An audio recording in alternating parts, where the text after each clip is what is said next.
Masque à gaz, combinaison intégrale, ces militaires sont au cœur de la zone dévastée. Ils vont tenter de comprendre ce qui s'est vraiment passé. D'abord, le scénario de cette série d'explosions.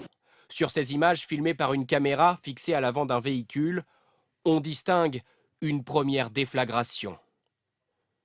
Il est 23h34.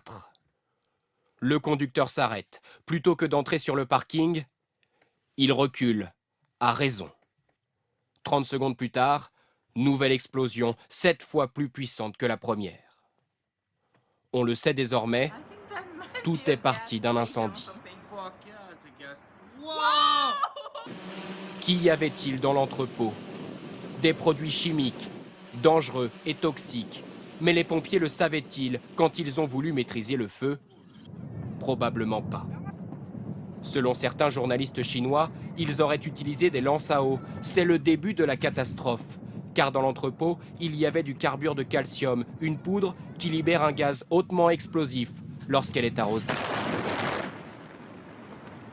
Si vous allez mettre de l'eau sur ce produit-là, vous allez envenimer quelque part, puisque vous allez continuer à dégager ce gaz inflammable et donc continuer cet incendie qui va perdurer en heures.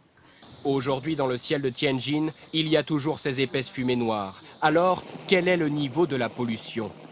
Les relevés sont en cours et les autorités se veulent rassurantes.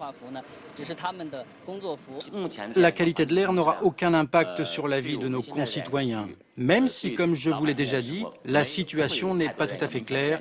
On ne sait toujours pas quels sont les produits chimiques qui ont explosé. Autre question, quel avenir pour le port de Tianjin? L'ampleur des dégâts est telle qu'une reconstruction prendra des années si elle est encore possible. Une ville de 15 millions d'habitants vient de perdre son cœur économique. Filmé ici avant l'explosion.